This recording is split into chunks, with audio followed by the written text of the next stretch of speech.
Buenas tardes, doctora. Bienvenida. Somos el grupo Maestras de Corazón. Este día le vamos a hacer unas preguntas, ¿ya? Que usted nos va a ayudar a resolverlas y sacar de nuestras dudas. Mi compañera Caterina Zapata la va a presentar. Gracias. Okay, bueno, doctora, muy agradecida por aceptar nuestra invitación y resolver nuestra pregunta, doctora obstetra Milagros Jauregui, que desempeña el cargo de obstetra asistencial en la posta médica Juan Pérez Carranza del Centro de Lima. Empezamos con las preguntas. Centro de Salud. Centro de Salud Pérez Carranza, disculpe. Empezamos con las preguntas, doctora. Ok. A ver, ¿es cierto que al tener relaciones sexuales en el embarazo puede dañar al feto? No.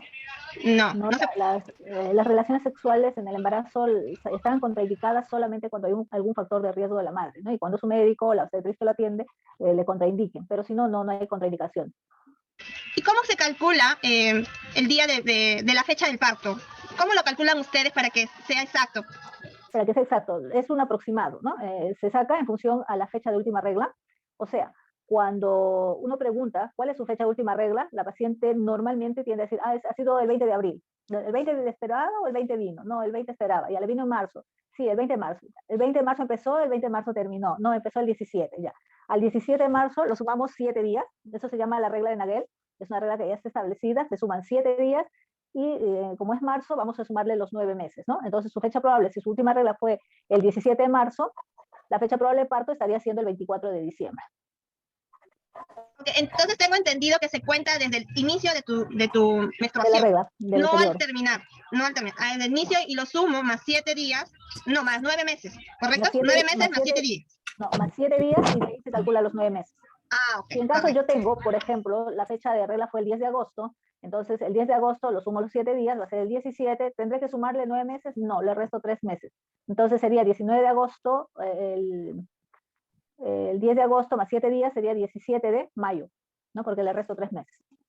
Ok, doctora, muchas gracias. Le doy pase a mi compañera, la siguiente pregunta. Ok. Buenas noches, licenciada, ¿qué tal? Hola, buenas noches. Mi pregunta es, ¿cómo puedo reconocer las contracciones? A partir del tercer trimestre, a partir de las 32 semanas, 33 semanas, van a aparecer inicialmente algunas contracciones que son indoloras, ¿no? Se pone ligeramente dura la barriga y pasa. Puede ser una semana, la siguiente semana. Estas se llaman contracciones de Braxton-Hicks, que son las que van preparando el útero, ¿no? Cuando ya llega el término de la gestación, van a haber algunos signos y señales que nos van a decir que esa mamá ya está empezando el trabajo de parto, ¿no? ¿Cuáles son esas señales? Lo primero va a ser la pérdida del tapón mucoso.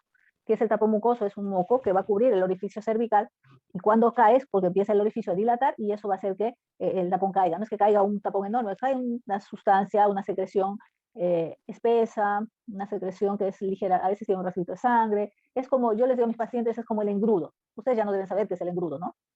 El engrudo era una goma que se hace de chuño.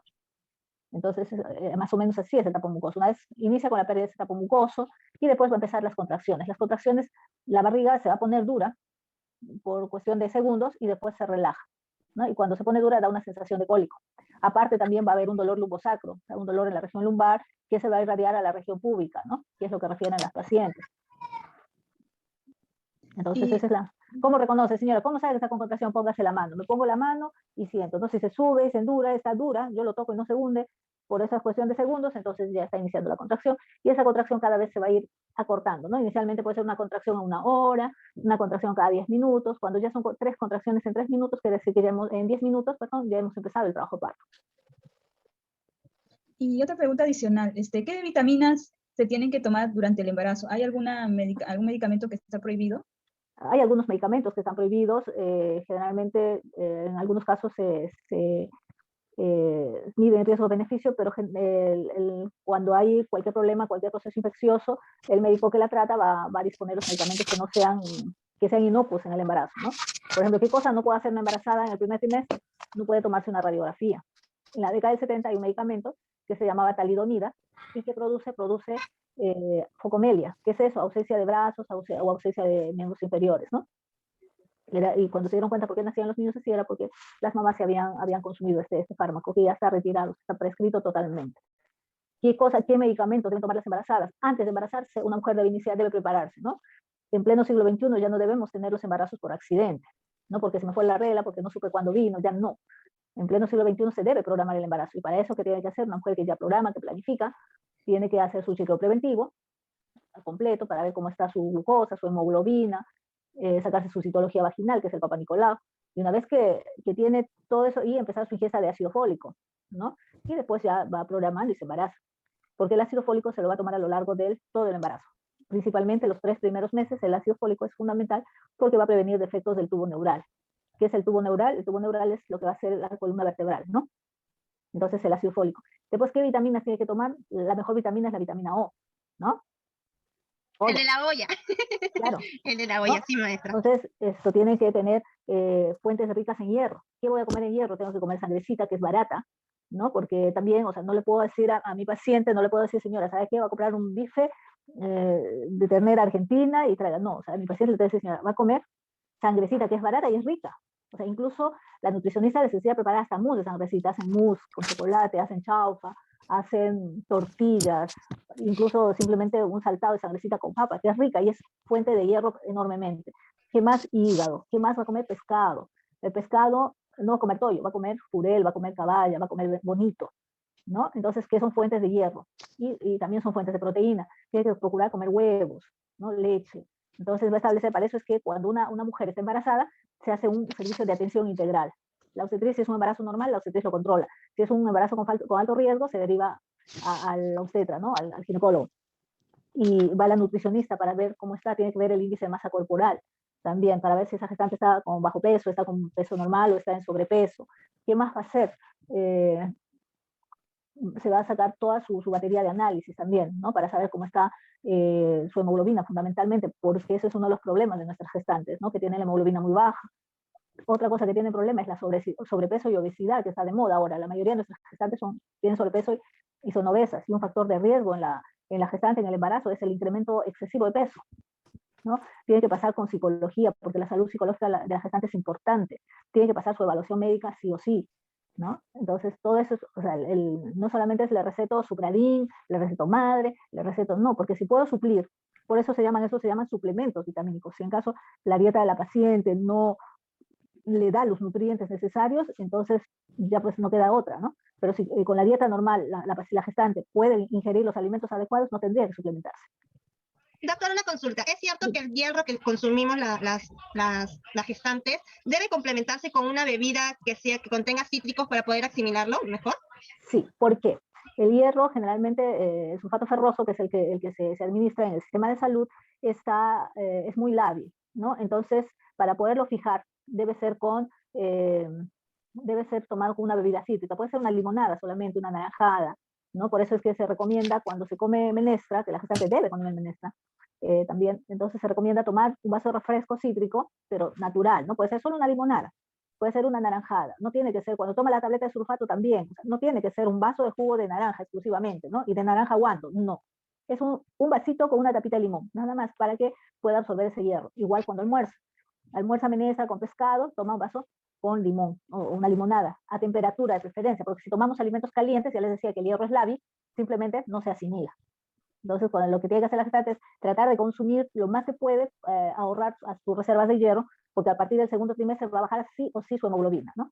Si empieza con una hemoglobina de 14, va a bajar a 13 probablemente. Pero si empieza con 10, va a bajar a 9, a 8. Entonces, ¿y por qué baja la hemoglobina?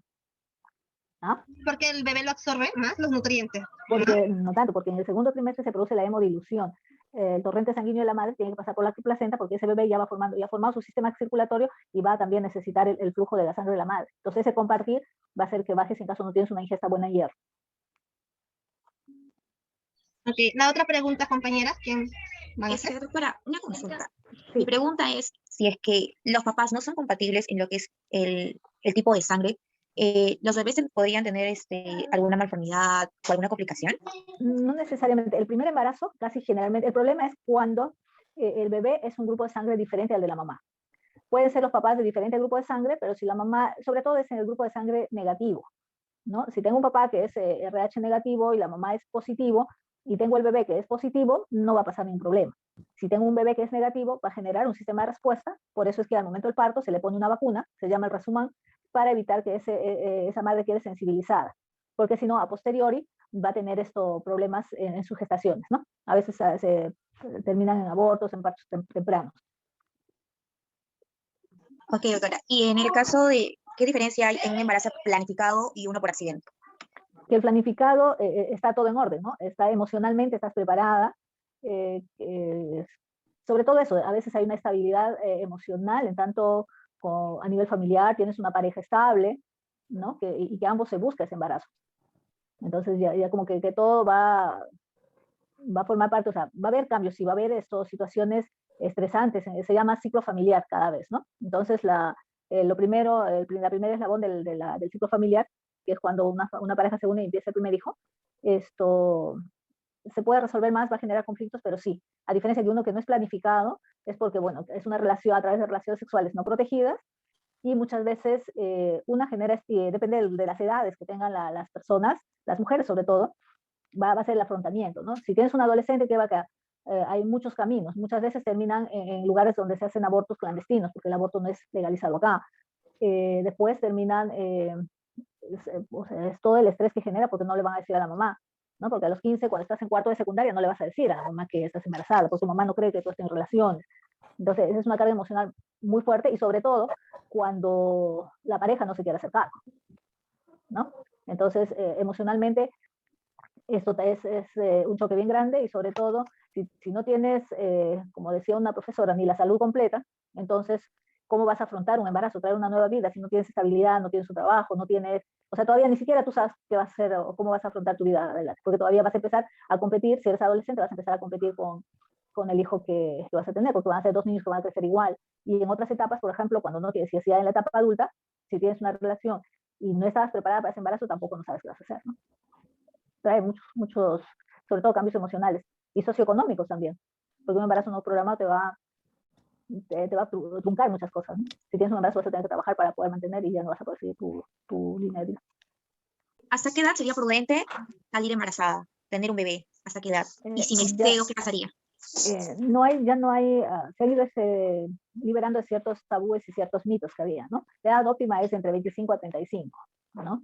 Porque se supone que después de los 25 ya has logrado gran parte de tu proyecto de vida. Entonces, después de los 35 se convierte en alto riesgo, pero no quiere decir que no puedas tener hasta los 49, ¿no? La vida reproductiva es de 15 a 49 años.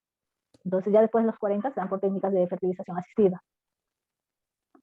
Y obvio que significa un riesgo, pero está demostrado ya que el síndrome de Down no es exclusivo de las mujeres añosas. Mejor dicho, ya está Gracias. este mito, doctora. ¿Ah? Muy interesante. Sí. Yo también Si quería no han escuchado que Naomi Campbell acaba de presentar a su hija de 50 años, ¿no? Muy interesante, doctora. Yo quería preguntarle, yo quiero hablar de los medicamentos o suplementos que una mujer embarazada debería evitar cuando está embarazada. ¿Qué medicamentos puede evitar? Cierto tipo de antibióticos. Lo primero que evitas es la exposición a rayos X, el primer trimestre. ¿Por qué? Porque el primer trimestre, las 13 primeras semanas, es el periodo de organogénesis, ¿no? Es ahí donde se forman los órganos, aparatos y sistemas. Algunos antibióticos, algunas vacunas. Después no hay más en nombres. A ver, lo más elemental y lo más amigable es la penicilina, el grupo de las penicilinas, ¿no? Bien, doctora. Bueno, mi compañera Viviana no se encuentra aquí, pero ella tiene 2 mitos que me gustaría que lo solvente. A ver. Ya. ¿Sí? Ella compartió su PPT. Sí, el mito 1 es, ¿la madre no debe comer ni beber nada durante el trabajo de parto? Beber, claro que tiene que beber, tiene que estar, lo primero, antes de empezar el trabajo de parto, tampoco es que va a comer un tacutac, ¿no? Va a comer algo blando, líquido, azucarado, para que tenga energía, porque si no, no va a tener energía. O sea, tiene que comer, o sea, sí tiene que comer, ¿no? Pero ya durante el mismo trabajo de parto, generalmente es hidratarse, tomar líquidos, y sobre todo para la glucosa, ¿no? O sea, líquido, una manzanilla azucarada, en el proceso, pero antes tiene que comer, un día antes tiene que comer. Doctor, ¿y es cierto que tomar chocolate antes del embarazo, antes de dar a luz, produce el parto más rápido? Más rápido, ¿por qué? No es que produzca más rápido, pero ¿por qué? A ver, ¿por qué? Las abuelas, las personas antiguas decían, no, tienes que tomar bastante chocolate cuando vas a ir a dar a luz. ¿Por qué? ¿Qué cosa tiene el chocolate? ¿Energéticos? Calorías, lo que decíamos, ¿no? O sea, no puedes quedarte en ayunas, porque si estás en ayunas, si no estás embarazada, estás en ayunas, y estás haciendo mucho ayuno, no estás somnoliento, bostezas a cada rato. ¿Ya? Entonces imagínate una embarazada y esa da luz así, no tiene fuerza, no va a tener una contracción sostenida, ¿ves? Doctora, disculpe, quisiera hacer una pregunta sobre los mitos. Uno de los mitos que mucho se habla es que es cierto que estimulando los pezones se provoca la dilatación y mejora la labor del parto. No es un mito, es una realidad. ¿Es una realidad, doctora? Claro, cuando tú estimulas, cuando está el trabajo de parto, o está iniciando el trabajo de parto, el hacer el masaje a los pezones, frotar la barriga, la espalda, esto va a generar, liberar oxitocina, y al liberar oxitocina, la oxitocina es la hormona que produce las contracciones. ¿En qué No se usan tanto, porque a veces puede producir esto unas contracciones muy fuertes, pero sí tiene relación. Ayuda a la dilatación entonces, doctora. Una segunda pregunta, doctora, es sobre mito y realidad, ¿no? Que dicen, ¿se debe hacer un enema a la gestante para evitar que el recto esté ocupado por materia fecal y pueda contaminar al bebé? No, ahora ya no se hace. Antes sí. Hace 15 años era obligatorio, ¿no? Igual que el rasurado, ¿no? Hace 15, 20 años. 20 años era obligatorio porque es poner el enema y el rasurado. Pero ahora ya no es todo. Pero ¿por qué lo quitaron, maestra? Doctora, disculpe, ¿por qué le quitaron el enema? ¿Por qué lo llegaron a quitar? El enema porque o sea, la medicina basada en evidencias ya no tenía mayor implicancia. Incluso lo que pasa es que producía mucha contracción también, porque pones un enema y genera más estrés en la gestante. Ya, muchas gracias, doctora. A ver, doctora, muchas gracias por su tiempo. Hemos quedado hemos quedado satisfechos con sus respuestas, muy concretas y muy fundamentadas, ¿no? Muchas gracias. ¿Algunas palabras, compañeras? Sí, doctora, agradecerle por su tiempo. Nos ha solventado muchas dudas que teníamos. Y pues, nada más que agradecerle, ¿no? Yo creo. No se preocupen, chicas. A la orden, cuando gusten. Qué linda. Muchas gracias, doctora, de verdad, por el tiempo y por todo. Muchas gracias. Muchas gracias, doctora. Cuídese mucho. Ok, también estudien bien, ¿eh?